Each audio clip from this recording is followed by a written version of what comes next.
Hello there, welcome to Talking Business Weekly with me, Ty Genright. Let's have a look at what's on the show.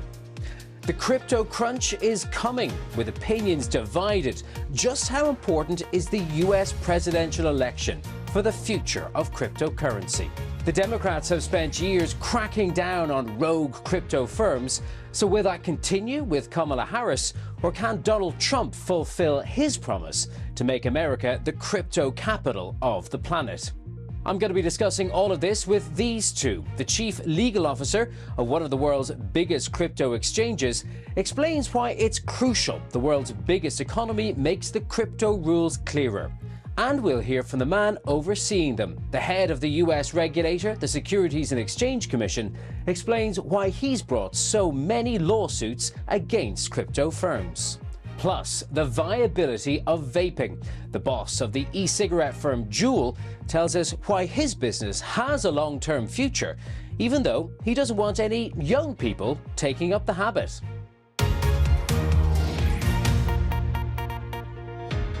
Wherever you're joining me from around the world, hello and welcome to the show. The US election is looming large, and there are many issues on voters' minds, from inflation and climate change to war in the Middle East.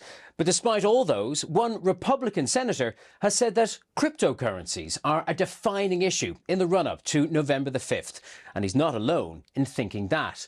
The place of one of the world's most divisive and consequential technologies in the world's biggest economy is at stake after a years-long crackdown on crypto by Joe Biden's administration.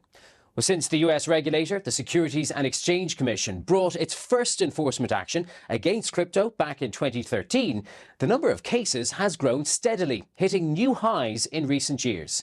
To understand why they've been so keen to take action, here's President Biden's Treasury Secretary. Innovation is also one of the hallmarks of a vibrant financial system and economy. But as we've painfully learned from history, innovation without adequate regulation can result in significant disruptions and harm to the financial system and to individuals. That risk means some countries have banned crypto. 3 years ago, the world's second biggest economy, China, made all crypto transactions illegal. Meanwhile, the G20 group of leading economies is working on drawing up minimum standards for crypto laws around the world. The case of Sam Bankman-Fried and his now defunct FTX exchange highlights the risks. In March, the US jailed the founder of what was once one of the world's largest crypto exchanges for 25 years for fraud, after he stole billions of dollars from customers around the world. US authorities have also targeted the world's biggest crypto exchange, Binance. Its founder, CZ Zhao, got 4 months in prison, and the company paid a $4.3 billion fine after he admitted allowing criminals, child abusers and terrorists to launder money on his platform. But while those might be extreme cases, policymakers are split on the value of cryptocurrencies. Concerns include volatility, consumers losing their money, and the potential for fraud. So crypto companies are spending heavily on both the US congressional and presidential elections. In 2024, crypto corporations have spent over $119 million to influence the US federal elections. These corporations, largely Coinbase and Ripple, are giving primarily to a super PAC, a political action committee called Fair Shake. The corporations are using Fair Shake to help elect pro-crypto candidates and attack crypto critics. This is regardless of political affiliation. And now with this spending, these corporations are attempting to discipline the US Congress to give in to their demands for less oversight and to weaken protections for investors. One man who's unequivocally backing the crypto community is the Republican candidate, Donald Trump. He was a star attraction at July's Bitcoin conference and has even pledged to create a strategic national Bitcoin stockpile, similar to the US government's reserves of gold. This afternoon, I'm laying out my plan to ensure that the United States will be the crypto capital of the planet and the Bitcoin superpower of the world, and we'll get it done. If crypto is going to define the future, I want to be mined, minted, and made in the USA it's going to be. It's not going to be made anywhere else. And if Bitcoin is going to the moon, as we say, it's going to the moon, I want America to be the nation that leads the way. And that's what's going to happen.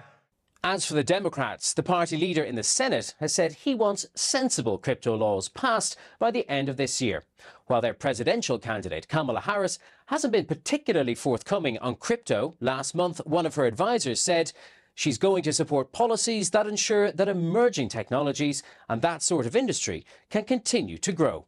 And because American law enforcement often has global influence, the direction the industry takes as a result of November's election is likely to have global consequences.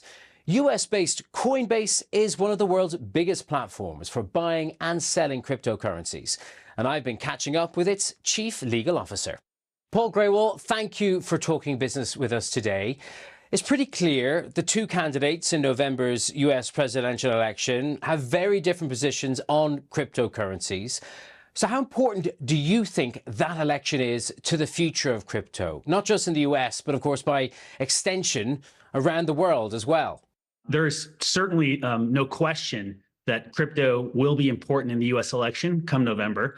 Every vote's going to count, and crypto votes are no exception. Mr. Trump has more explicitly adopted pro-crypto planks in his personal platform. Vice President Harris has had less of an opportunity to do so, given she too has reached out to the crypto industry and sought to better understand the concerns of the industry and ways in which we might break from the much more hostile, much more enforcement-focused approach of the current administration. And I can't underscore enough how important this is, not just for the US, but for the world, because of course, not only is the US an important market for crypto, but so much of the important technology surrounding it has been developed here. And I think it's also critically important we not lose sight of the fact that the rest of the world is not simply waiting for the US to get its act together. All over the world, we're seeing similar efforts to adopt standards that put, I think, a lot of competitive pressure on the United States not to be left behind. Well, Donald Trump has already professed he's a big backer of crypto, and Kamala Harris's campaign has spoken to leaders of your industry. And of course, that does signal there could be some openness there that hasn't been there during the Biden administration. Have you any insights to share as to what was discussed between the campaign and the industry's leaders? Well, I do in large part because I've been privileged to be a part of a number of those conversations. And what the Harris campaign has told many of us in the industry is that it recognizes that innovation is going to be critical for continued growth in the American economy, more jobs for more Americans. And so it understands that crypto and digital assets are an important part of that innovation narrative and innovation strategy. Well, the crypto industry has collectively donated more than $119 million towards campaigns for this year's US elections, both congressional and presidential. Your company, Coinbase, is the biggest single donor, more than $50 million, with your boss saying money moves the needle when it comes to regulation. So what exactly are you hoping to achieve with these donations? Elections here in the United States, particularly for our president and across the federal government, are quite expensive. It's an unfortunate reality of our politics. Coinbase, for its part, has recognized that in order for it to be a part of the broader political conversation and to engage with that process needs to be involved. The campaigns for Mr. Trump and for Vice President Harris need to understand that their voters want to see crypto in their financial future. And that's the reason why we have engaged in ways that we think are very consistent with something that Coinbase has called for all along, which is sensible rules, sensible regulation. This is not a company, this is not an industry that is shying away from regulation.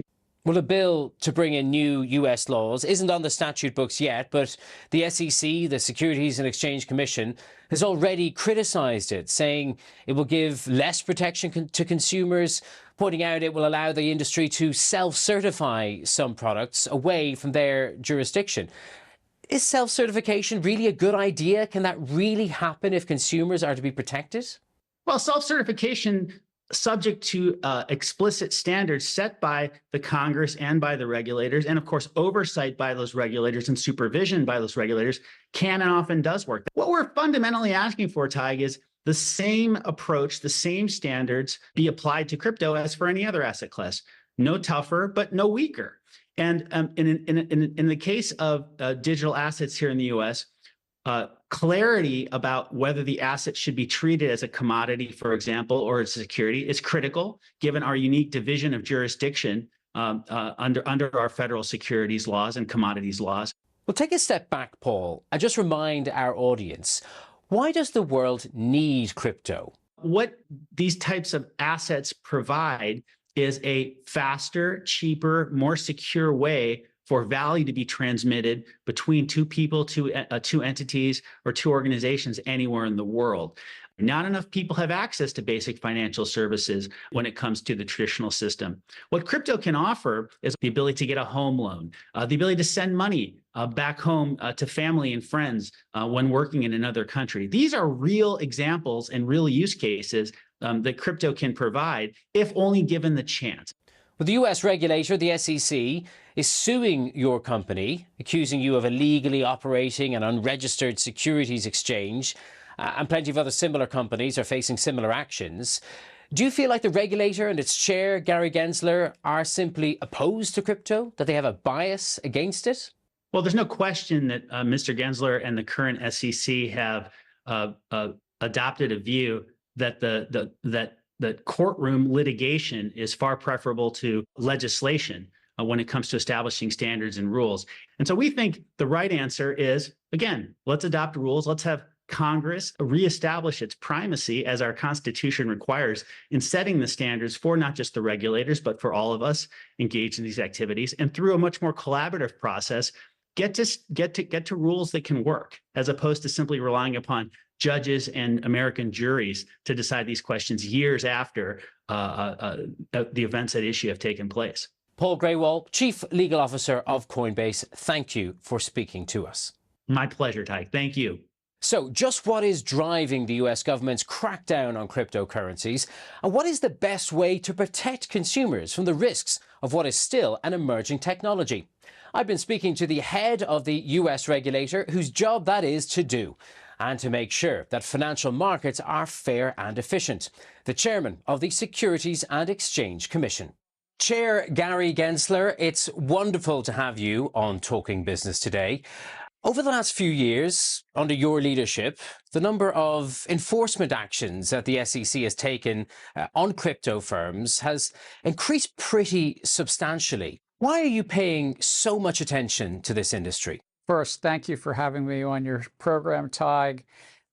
The U.S. Securities and Exchange Commission is about protecting investors and ensuring that those who want to raise money have access to a capital markets. You ask about crypto, and this is a form, in some regards, where people are trying to raise money, and thus they need to comply with U.S. securities laws if they're offering or selling those crypto security tokens here in the U.S. That's why we're paying attention to it. Well, you're involved in court cases around crypto about what is and what isn't allowed. There are many in the industry who would like you to just come out and issue some clear rules, or maybe to urge Congress to pass some specific laws for what is still an emerging technology. Are you doing enough to provide that clarity? The clarity exists.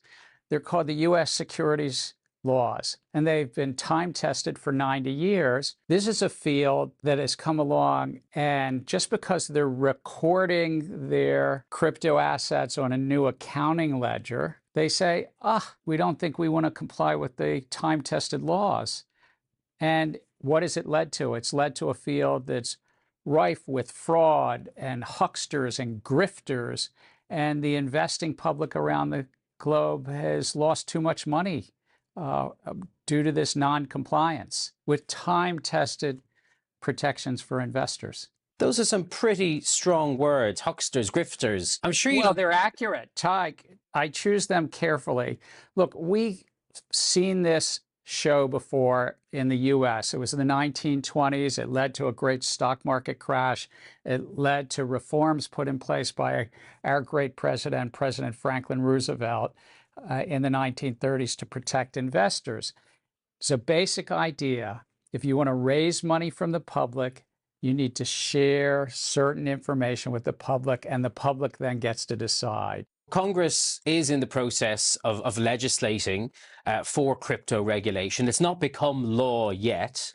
But you at the SEC have already responded. And it was interesting, you've mentioned it already, citing the Great Depression with its bread lines and the shanty towns that it brought about back in the 1920s as what can happen when capital markets aren't properly regulated. Is that what you think we need to be worried about? A crypto crash causing something like the Great Depression? We in America are blessed with the deepest, most liquid capital markets. We're only about 2 or 3% of the world's population, maybe 4%, but we're 40% of the world's capital markets. We're the capital market of choice, of destination, nearly $120 trillion in size in aggregate. We don't want to lose the confidence in that capital markets. Crypto is just a small piece of the US and worldwide capital markets, but it can undermine trust that everyday investors have in the capital markets in the United Kingdom, in all the countries where your listeners are, and in the US. Do you feel some responsibility to protect the rest of the world from the worst effects of crypto as well? Many firms around the globe and many investors around the globe put their faith and their trust in this market. And I do think about that on a daily basis. Our clients are 330 million Americans investing in these markets, but it's also bringing, we're kind of the capital markets of choice, a destination of choice that people rely upon. There are, though, crypto advocates who warn the US is at risk of missing out on this revolution. What do you say to that? Well, I say that the best way for technologies to thrive that want to access the U.S. capital markets is to do so within these time-tested rules. You wouldn't want to put a new car on a road and say, no speed limit. There's a reason that we have basic rules on the highways, and there's reasons we have basic rules of finance. One other area that we've seen your agency put a lot of effort into is climate change and how companies disclose to investors the risks they face from things like greenhouse gas emissions, weather, and that transition to a low carbon economy. Now, those rules are currently on hold because of legal challenges. What are your fears if they don't come into force? We are not a climate regulator or environmental regulator, but what we have found is that investors are finding very important to their investment decisions the climate risk disclosures that companies are already making. Well over half of the top 1,000 companies in the U.S. markets are already making disclosures around climate risk. So we put forward a rule to bring some consistency with regard to that. That's the real benefit, consistent decision, useful information. Let's talk about another big issue of the moment, artificial intelligence, a technology that's drawing obviously a lot of excitement from investors, NVIDIA, Microsoft, some of the big names involved. More than 40% of the companies in the S&P 500 have now talked about it in their annual reports that they submit to the SEC. But I know you're worried about some of the claims these companies are making. Why? As it comes to artificial intelligence, it may well be one of the most transformative technologies of our times, but it's still important that the companies raising money have a basis for their claims. One shouldn't sort of, as we call it, AI wash. In a similar way, one shouldn't greenwash, where the statements are not backed up by the data, they're not backed up by the actual business plans of a company. How big of a problem do you think it is? We've seen a number of instances in it from either investment advisors, and we've seen it from some public companies. There's an old saying, it's like, say what you do and do what you say. That's what the investing public expects and hopes for. One other big change you've made recently is that when people buy and sell shares and other assets in the US, that those deals get settled more quickly, that they get their money more quickly. Why was that a priority for you? It's really just about investors. Think of it this way. If you sell your stock on a Monday in the United Kingdom, when do you get your cash? It's Wednesday, 48 hours later. Or in Europe, It's, again, Wednesday, 48 hours later. It was the same way in the US. And we thought it would be appropriate to shorten that in 2024 to make sure that people actually got their money in one day. And it also lowers risk in the system. And I'm really talking about the big brokers and the banks that are buying and selling stocks, because one of those banks or one of those brokers could fail during that period of time. So it does also lower risk when you shorten something in what I'll call the market plumbing. Gary Gensler, Chair of the US Securities and Exchange Commission, thank you for joining us on Talking Business. Thank you, Tig. Well, running any business can be fraught with challenges, even more so when the head of the World Health Organization has urged governments to take strict measures to prevent anyone taking up your product. I'm talking about electric cigarettes, or vapes. Their backers say they offer a less harmful alternative to the world's 1.3 billion smokers, but their critics, including the WHO, say they're highly addictive and still generate cancer-causing toxic substances, which are bad for the heart, lungs and brain. So how do you navigate those challenges while still making money? I've been speaking to the boss of the American vaping firm, Juul. Casey Crosthwaite, thank you so much for joining us today on Talking Business. Vaping is portrayed by your industry, by your company, as safer than cigarettes, but there are many who still say it's pretty harmful. The US Centers for Disease Control and Prevention say it contains highly addictive nicotine and other cancer-causing chemicals.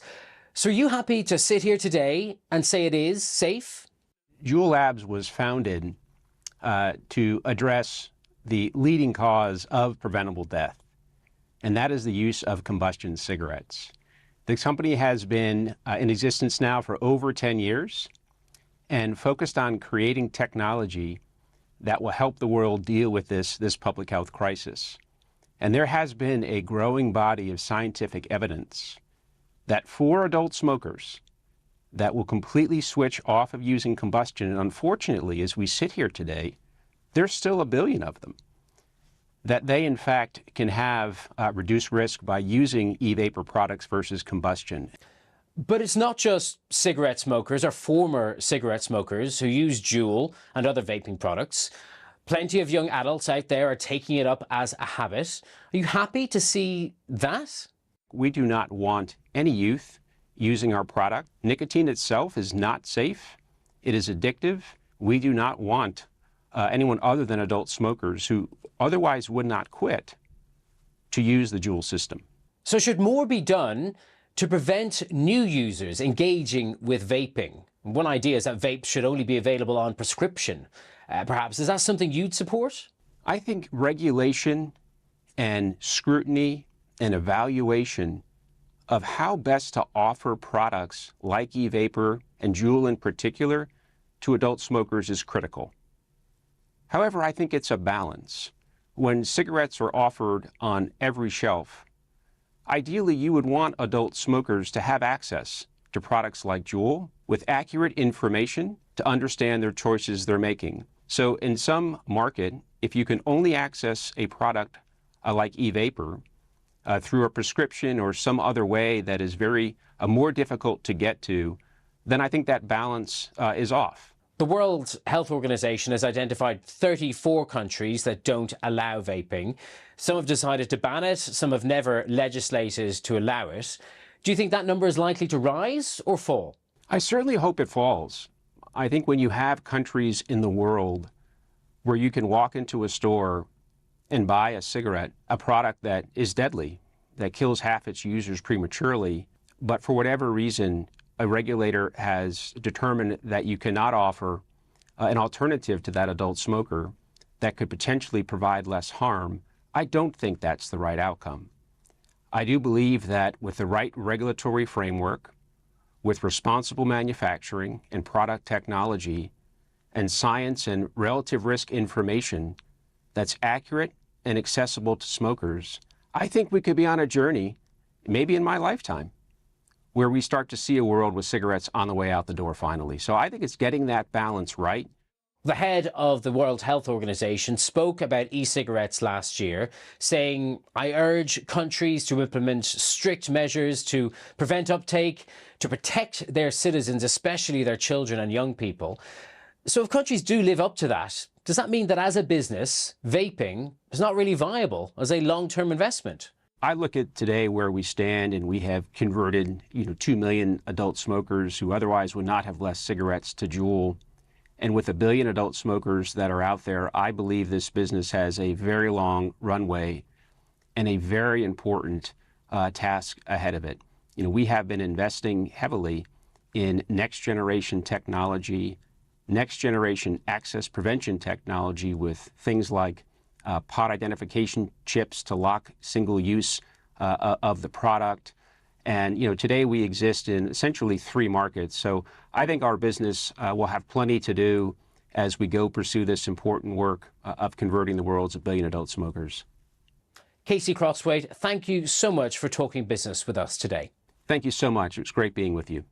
Well, that's it for this week. Don't forget, though, you can keep up with all the latest on the global economy on the BBC News website and the smartphone app. And don't forget, you can get in touch with me and the rest of the BBC Business team on social media. I'm @Tig Enright. Until next time, bye-bye.